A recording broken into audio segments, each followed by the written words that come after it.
All right, welcome everyone. This is Revenue Roadmap, where we talk about driving revenue and increasing profits in local businesses. I'm Anthony Karls, president of Rocket Clicks. Today I am with our CEO, Tyler Dolph. And today we are going to be continuing our conversation on sales. Let's do it. So we are graced with a salesman of salesmen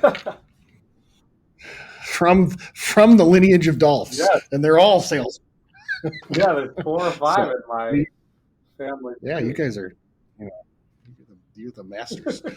Okay, before we jump in to some sales mindset stuff today, got a question for you. So, what is the best piece of sales advice you ever received? I mean, there's so many cliche ones, but they're all so good. Only, Uh, only one. Only one. if you know me, you know that I have a bias for action. And so I So, love the narrative that time kills all deals. yeah, that's a So good the one. longer you wait to follow up, or the longer you let a client, wither on the vine, the worse closing percentage you're going to have. That was we went to that YPO event, and Jay Bear, I believe, was the speaker. He's also a tequila Yeah, sommelier that was or fun. some. It was awesome.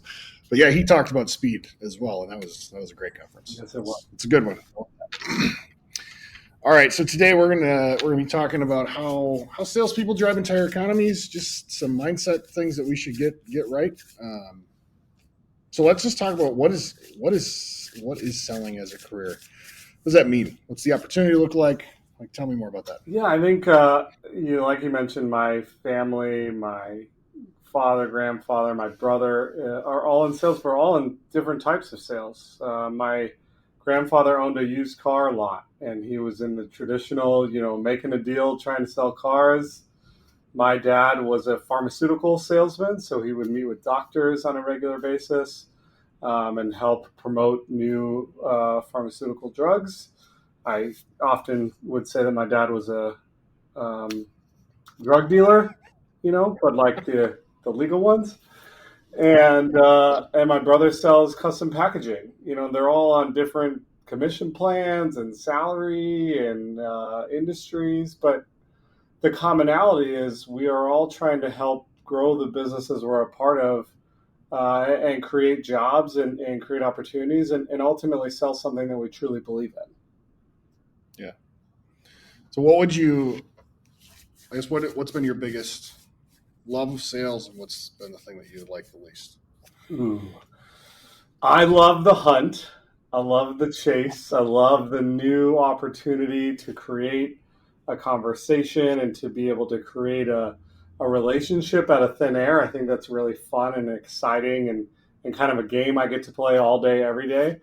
Um, the close is fun, but it's almost anticlimactic because if you do your job before that point, you should know what's going to happen. Yeah. So I think my favorite part is the chase. Nice. So you talked a little bit about the four people in your, or you would be the fourth, but the four Dolphs, the four horsemen of sales. Are you guys all the same, or can anybody be a salesperson? We're all different. Actually, we're all very different. I think a lot of people can be a salesperson, and there's so many dynamic, different sales roles available in our country, in different industries. Right, like my dad being in pharmaceutical sales had to be way more scientific. He was talking to medical doctors all day, every day.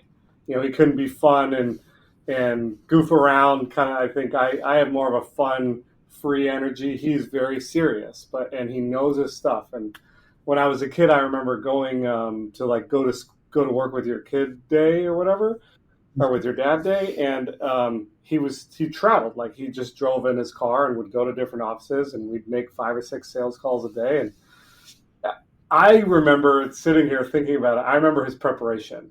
We didn't listen to the radio. We weren't talking about sports. He was going over those conversations in his head on the way there, and I was fascinated by how he did that. Um, and so very different, right? And when I talk to our clients and we're talking to prospects, I'm telling them about the why they need to grow their business and the benefits of having a team that they can rely on. I'm never going into the specifics. Yeah, I've never been in an ad account, which I'm kind of proud of. But the way we sell is totally different. And I think that people could sell in their own unique ways as long as they believe in what they're selling. That to me is Yeah. the greatest indicator of success when it comes to sales. If you don't believe in what you're selling, you're not going to do it with any kind of passion, and people are going to pick up on that. Yeah. I know one of the other, you're one of the good salesmen I know.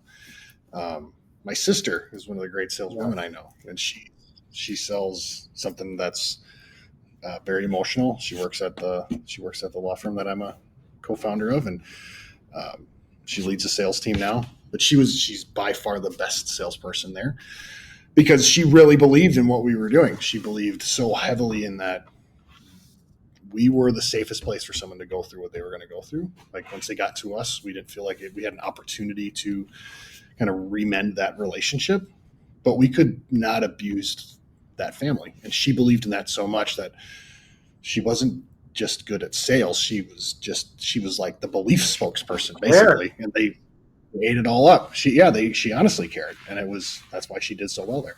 So it's interesting.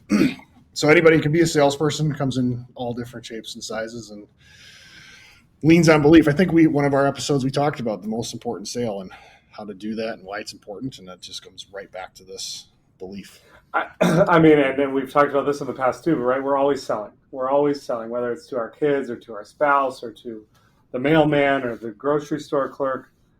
Well, if you do it with passion and it's about something that you care about, you're going to get those results that you're looking for more often than not. And it just comes back to that heart aspect of selling. Yeah. So what do business owners need most out of a salesperson? Well, I think they need to understand your value prop. They need to understand the why. Why are you in the marketplace? What are you providing that's going to add value to the people you're selling things to?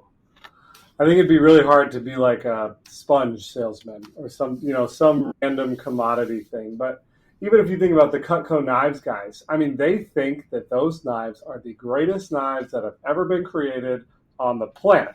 And they're amazing sales guys because they believe in what they're selling and they're doing a great job doing it. And so I guess my advocate to business owners is to make sure that your salesperson understands your product. You don't want them selling something that you don't provide. Because the worst thing in the world that you can do is sell something, then you have to go execute on whatever you're selling, especially if you're in a service-based industry, and the customer doesn't get what they were looking for, doesn't get what was sold to them. Because now you look like a liar, and that's why salespeople have a negative connotation. So step one, make sure they understand your product and your deliverables so that they can actually sell what you're providing. And then step two, make sure that they love it. Make sure that they actually believe in it and that they can stand behind it. So it's just they need to be informed and they need to really believe in what that is. I think that's it. I think what's so interesting about sales is if you do that second part, it's so easy to do sales in some ways because someone on the other side of a conversation can tell subconsciously like this person doesn't really believe in what they're selling. They're just checking a box. And then they don't produce in their sales role because it's like they're just checking the box. They're just going through a process.